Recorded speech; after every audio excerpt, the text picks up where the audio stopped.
Terima kasih Anda masih bersama kami dan bagi Anda yang baru saja bergabung, kami hadirkan kembali 3 berita utama hari ini.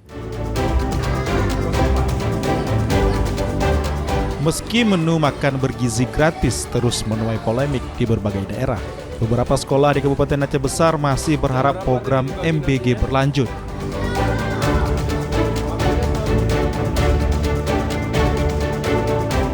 Setelah seorang warga meninggal akibat digigit anjing terjangkit rabies, petugas kesehatan hewan Aceh Singkil mulai menyuntikkan vaksin ke hewan peliharaan warga.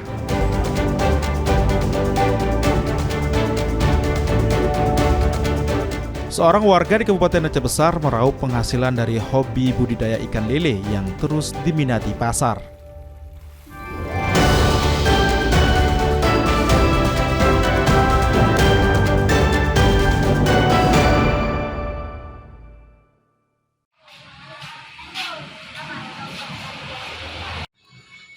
Pengaruh digital nyaris tidak dihindari oleh siapapun, termasuk usaha perbengkelan. Sebuah usaha perbengkelan di Kota Langsa memanfaatkan teknologi informasi untuk bertahan dan bersaing secara sehat. Inovasi dan pemanfaatan teknologi digital harus menjadi lompatan bagi pelaku usaha. Alif yang membuka bengkel sejak tahun 2010, namun pelanggannya masih terbatas. Namun berkat ketekunan dan layanan yang jujur, bengkelnya semakin dikenal dan kini Alif telah memiliki toko sendiri yang lebih layak. Di awal-awal dunia bengkel motor itu berat ya, karena ya, seperti kita tahu sama-sama kalau dunia bengkel motor itu modalnya besar ya. Jadi kita pas awal-awal merintis itu mungkin harus pinjam sana sini, pinjam ke keluarga ya. Ya seperti itulah saya kira ya. Tapi alhamdulillah lambat laun semuanya tertutupi. Dari yang dulunya hanya ditekuni seorang diri, kini bengkel milik Alif telah memiliki 4 orang tenaga kerja termasuk dirinya. Kehadiran bengkel ini tidak hanya membantu kebutuhan masyarakat dalam perawatan motor, tetapi juga memberikan lapangan pekerjaan di tengah Kota Langsa. Hingga kini kebutuhan masyarakat terhadap motor masih sangat tinggi di Kota Langsa. Motor digunakan sebagai kendaraan utama untuk bekerja, sekolah, hingga kegiatan sehari-hari. Kondisi ini membuat bengkel motor tetap dibutuhkan dan relevan. Persaingan dengan bengkel modern menjadi tantangan baru bagi pengusaha UMKM. Harga underdeal yang bervariasi dan layanan cepat serta jaringan resmi memaksa bengkel konvensional untuk berinovasi agar tetap dipilih pelanggan. Kita di sini ada mekanik yang profesional satu, dua dengan saya sendiri. Kemudian ada helper ya, helper itu yang membantu seperti itu ada 2 orang juga ya. Nah jadi totalnya semua termasuk saya ada 4. Kalau untuk rata-rata per hari kita bisa di 5-10 itu yang servis menengah ya. Kalau yang kecil-kecil mungkin banyak ya yang hanya sekedar setel rantai. Tapi kalau yang khususnya servis ataupun yang kendala trouble itu sekitar 10-15an per hari. Alif memanfaatkan berbagai platform digital sebagai strategi untuk menarik pelanggan dapat melihat promosi. Media sosial bisa mempromosikan harga hingga konten tutorial perbaikan motor, sehingga penonton dapat melihat proses nyata dan belajar secara praktis. Berbekal pengalaman lebih dari 1 dekade dan dukungan 4 pekerjanya membuktikan bahwa UMKM bengkel motor masih punya peran penting dalam berusaha. Men Munzir melaporkan dari Langsa. Ini kupingnya.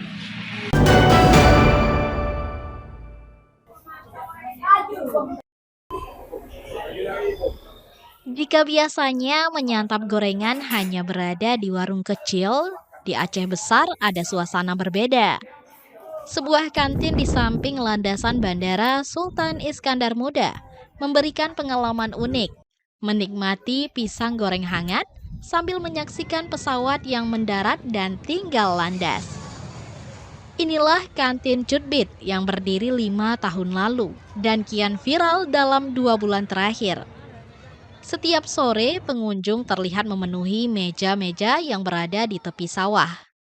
Suasana yang sejuk dan asri menjadi alasan mengapa tempat ini jadi tujuan favorit untuk bersantai. Tak hanya menyuguhkan panorama bandara dan udara segar pedesaan, Cutbit juga terkenal dengan menu andalannya, pisang goreng kepok dan minuman bandret. Dalam satu akhir pekan, pemilik kantin menghabiskan hingga 150 sisir pisang untuk memuaskan para pelanggan. Harganya pun terjangkau. Seporsi gorengan berisi 3 pisang dan 2 tahu, hanya Rp10.000 saja. Sementara mie Aceh cukup dibayar Rp15.000. Suasana hangat dan bersahabat, ditambah dengan beragam menu lain seperti nasi goreng dan bakso, membuat Cutbit tak sekadar warung makan, melainkan tempat bercerita dan berkumpul. Ya, tempatnya sih estetik, didekorasi sedemikian rupa. Jadi yang lebih utama itu begitu pesawatnya, begitu take off, begitu landing, itu yang bikin beda dari tempat lain. Pertama menggoda. Apanya? Suasananya pertama, Ya. kedua makanannya, ketiga pelayanannya. Kalau kesini sudah 3 kali yang ini, Bang. Karena memang ketagihan kita kesini ya. Ketagihan apa, Bang? Ketagihan pertama gorengannya, Bang, kan. Terus pemandangan di sini luar biasa, cantik, Bang, kan. Terus suasananya ramah, sini Bang, pegawainya bagus-bagus gitu, Bang. Oh, alhamdulillah. Kami di sini mendapatkan tempat yang view-nya bagus. Alhamdulillah di situ kami dapat kemudahan. Kemudian kita menjaga setiap makanan yang kita berikan kepada konsumen, baik dari sisi pelayanan, dari sisi kualitas pisang gorengnya sendiri, kita jaga. Kita memakai bahan-bahan yang berkualitas, yang kita pilih sendiri. Dibuka sejak jam 11 siang hingga jam 9 malam. Cutbit menjadi simbol kuliner sederhana yang berhasil memadukan rasa, harga terjangkau, dan suasana yang tak ditemukan di tempat lain. Tim Liputan melaporkan dari Aceh Besar.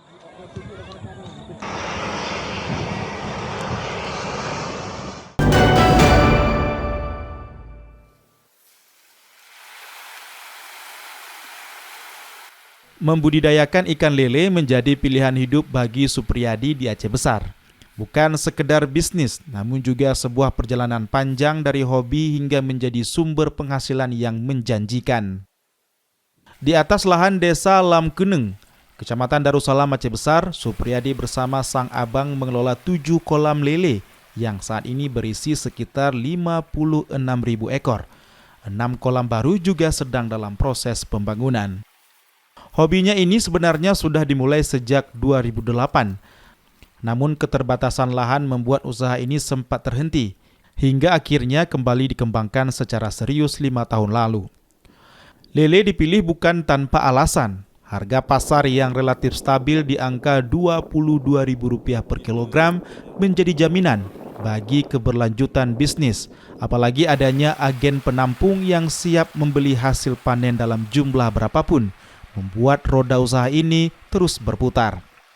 Budidaya lele ini butuh waktu sekitar 3 bulan untuk panen pertama dan hanya 2 minggu untuk panen selanjutnya. Hasilnya sekali panen minimal bisa mencapai 800 kg hingga 1 ton bahkan lebih tergantung jumlah bibit yang ditebar. Namun bukan sekedar jumlah, Supriyadi juga menjaga ukuran lele agar sesuai permintaan pasar, sebab warung makan hanya membeli lele ukuran sedang, sekitar 6 hingga 9 ekor per kilogram.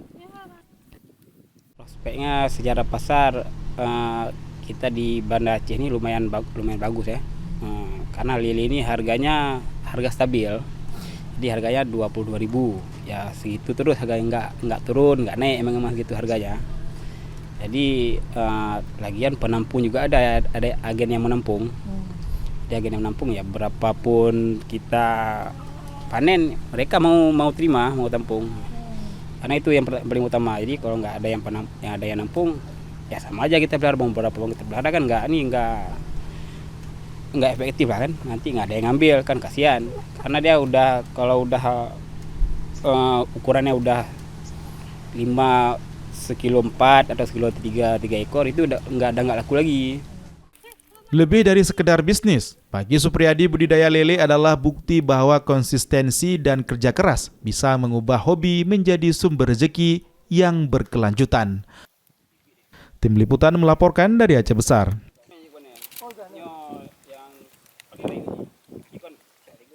Informasi tadi mengakhiri jumpa kita. Atas nama rekan yang bertugas, saya Adila Heriatul mengucapkan terima kasih atas kebersamaan Anda. Selamat beraktivitas dan sampai jumpa. Wassalamualaikum warahmatullahi wabarakatuh.